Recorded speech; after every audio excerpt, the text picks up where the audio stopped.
परमात्मा के विषय में संत गरीबदास जी ने कहा है कि गरीब, खुरासान, काबुल किला, बगदाद बनारस एक, बलख और बिलायत तक धरे कबीरा भेक। अर्थात खुदा कबीर जी ने बताया है कि सारी पृथ्वी के ऊपर जितने भी देश प्रदेश हैं, जहां जहां अच्छी आत्माएं जन्मी हैं, उनको यथार्थ अध्यात्म ज्ञान बताने तथा सच्ची साधना बताने के लिए मैं ही विभिन्न वेश धारण करके जाता हूँ। काबुल अफगानिस्तान में, खुरासान जो पूर्वी ईरान में है, बगदाद इराक देश की राजधानी, बनारस भारत में तथा विलायत इंग्लैंड देश आदि आदि में मैं ही जाता हूँ। मेरे लिए सब देश, सब मानव एक समान है। हजरत मोहम्मद जी को भी जिंदा वेश धारण करके मक्का शहर में खुदा कबीर मिले थे। इब्राहिम सुल्तान अधम को बलख बुखारा शहर इराक देश में अरबी भाषा में वही ज्ञान बताया। एक रूमी नाम के मौलवी को भी अरबी भाषा में ज्ञान दिया। आइए इसे इस वीडियो के जरिए समझते हैं। रूमी शहर कोन्या टर्की देश की मस्जिद के सबसे बड़े मौलवी थे और मुसलमान धर्म का प्रचार प्रसार किया करते थे और उनके बहुत से शागिर्द थे। 15 नवंबर 1244 की रोज एक 60 साल का सफेद दाढ़ी वाला शख्स सर से एड़ी तक काला लिबास पहने हुए कोन्या के मशहूर चीनी बाजार में व्यापारियों की सराय में पहुंचा। इस शख्स का नाम समस्तरबेज था। समस्तरबेज से पूछने पर समस्तरबेज ने लोगों को बताया कि मैं एक राह चलता व्यापारी हूं। समस्तरबेज वहां जैसे कुछ खोज रहे थे और आखिरकार उन्हें रूमी घोड़े की सवारी करते हुए दिखाई दिया। एक दिन एक हौज के किनारे रूमी पुरानी इल्मी किताबों का एक ढेर रखकर बैठे थे और अपने शागिर्दों को पढ़ा रहे थे। समस्तरबेज वहां से गुजरे और उन किताबों के ढेर की तरफ इशारा करते हुए रूमी से पूछने लगे, ये क्या है? रूमी ने व्यंग्यपूर्वक उत्तर दिया, बाबा ये वो है जो तू नहीं जानता।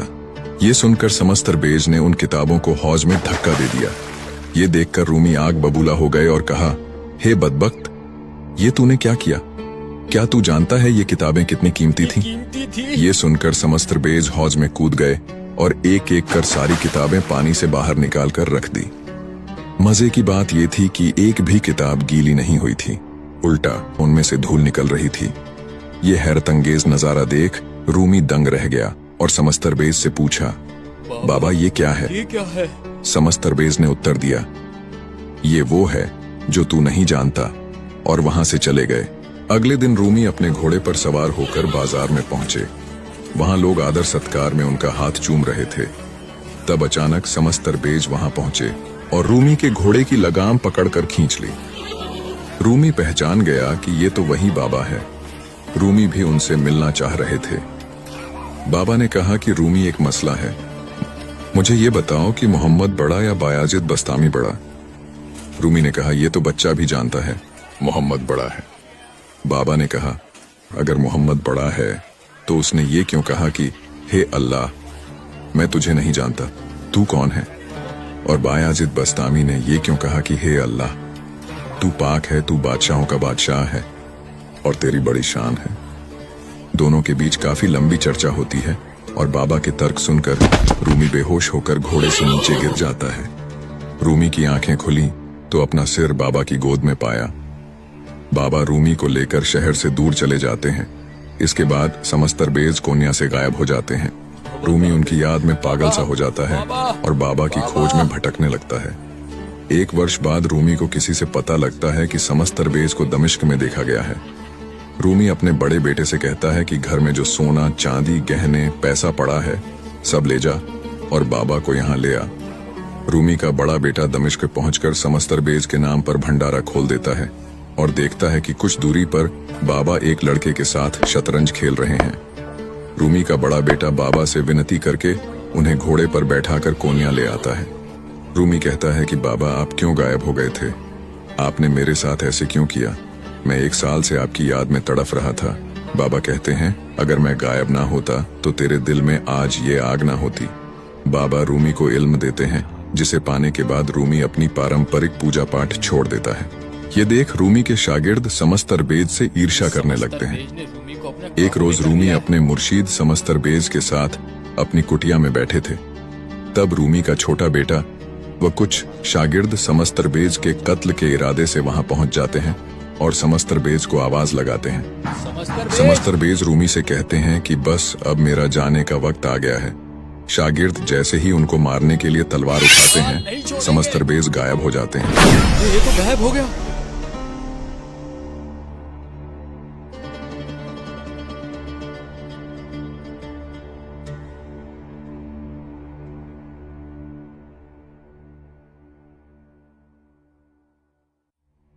रूमी विश्व के जाने माने कवि हैं और कबीर साहिब जी के बाद दूसरे नंबर पर आते हैं।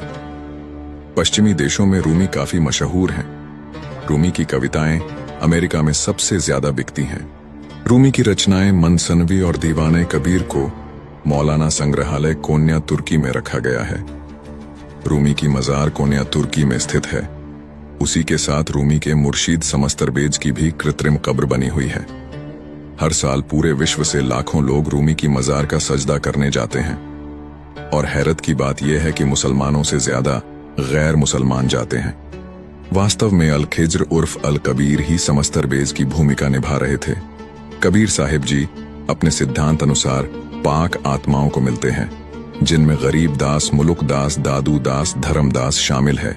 रूमी को भी समस्तरबेज के रूप में कबीर साहिब ही मिले थे और उनकी आन उपासना छुड़वाकर उन्हें सच्चे अल्लाह की इबादत पर लगाया था, जिसका जिक्र हमें रूमी की लिखी किताब दीवाने कबीर में देखने को मिलता है।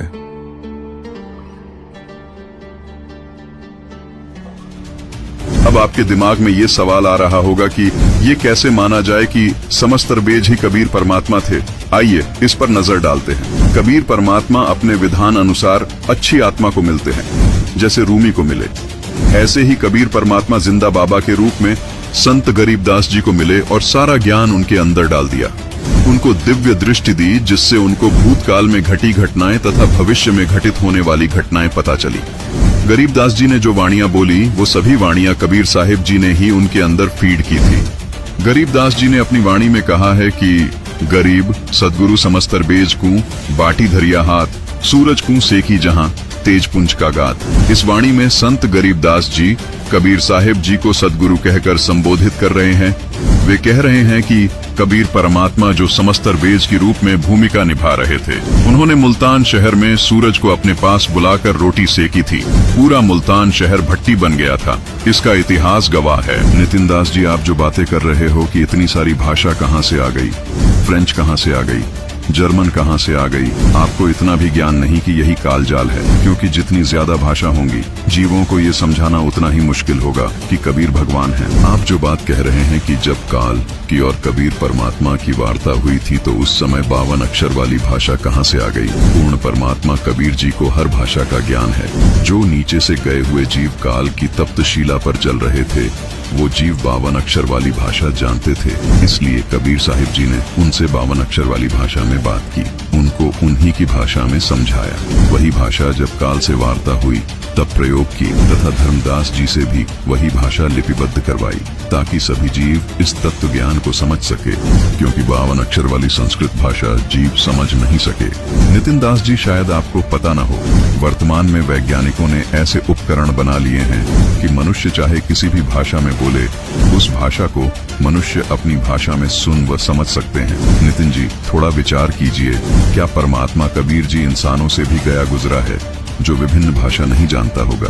आप भले ही अपने आप को कबीर पंथी कहते हैं, लेकिन आपका ज्ञान ये सिद्ध करता है कि आपको कबीर परमात्मा के ज्ञान का कक्का भी नहीं पता, न उनकी महिमा से आप परिचित हैं। नितिन दास जी, अगर आप सच में कबीर पंथी हैं, तो आपको ये विश्वास होना चाहिए कि कबीर परमात्मा के लिए कुछ भी कार्य असंभव नहीं है।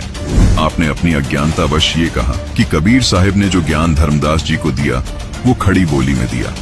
क्या काल और कबीर परमात्मा की वार्ता खड़ी बोली में हुई थी? ये कैसे संभव है? शायद आप इसी आधार पर सृष्टि रचना आदि को भी सिर्फ एक कहानी मानते हैं। यहाँ आपको थोड़ा विचार करना चाहिए। कबीर परमात्मा ने अपने ज्ञान को साधारण और सरल भाषा में सब जीवों तक पहुंचाने के लिए अलग अलग भाषाओं में, अलग अलग रूपों में, अलग अलग देशों में प्रकट होकर उनको उन्हीं की भाषा में समझाया। और रही बात तप्तशिला पर कबीर साहिब जी ने किस भाषा में बात की जो सबको समझ आ गई, तो नितिन दास जी, ये आपकी अज्ञानता का ही प्रमाण है। इस दौर में आप इतनी हास्यास्पद बात कर रहे हैं। आज के समय में तो इस बात को समझना बहुत ही आसान है। अगर एक स्थान पर कितनी ही भाषाओं के लोग बैठे हों, आप किसी भी भाषा में बोलेंगे तो भी अलग अलग भाषाओं के बैठे हुए लोगों के पास वो बिल्कुल साधारण और सरल उन्हीं की भाषा में ट्रांसलेट होकर पहुंच जाएगी। और ये उपकरण तो मानव निर्मित है। जिसने पूरी सृष्टि की रचना की है उसको किसी उपकरण की भी जरूरत ही नहीं है। वो जो भी बोलेंगे उसे हमें हमारी भाषा में समझा सकते हैं। जैसे हजरत मोहम्मद जी को अरबी भाषा में समझाया, हजरत मूसा जी को हिब्रू भाषा में समझाया, नानक जी को पंजाबी भाषा में समझाया, फारसी भाषा में सिकंदर को समझाया, गरीबदास जी को हरियाणा की खड़ी भाषा में समझाया, और आज वही कबीर परमात्मा संत रामपाल जी महाराज के रूप में लीला कर रहे हैं। कबीर परमात्मा ने अपने ज्ञान को हिंदी, इंग्लिश, अरबी, उर्दू सभी भाषाओं में समझाया है। और नितिन दास जी शायद कुछ भाषाएं ऐसी भी होंगी जिनका आपने नाम भी नहीं सुना होगा। वो भाषाएं भी परमात्मा जानते हैं। महाभारत के युद्ध के दौरान टटीरी के अंडों की रक्षा की। टटीरी की पुकार जिस भी भाषा में थी उसको भी कबीर परमात्मा ने समझ लिया और उसकी रक्षा की। परमात्मा की महिमा इस भाषा के आदान प्रदान से बहुत ऊपर है, लेकिन आप अपने अहंकार और अज्ञानवश कबीर परमात्मा की महिमा को ही नकार रहे हो, वो भी केवल अपने अज्ञान को ऊपर रखने के लिए। नितिन जी, आप अपने अहंकार को त्याग कर पूर्ण संत रामपाल जी महाराज के सत्संग प्रवचन बिना किसी पक्षपात के सुने। उम्मीद है आपको सही और गलत में भेद समझ आ जाएगा।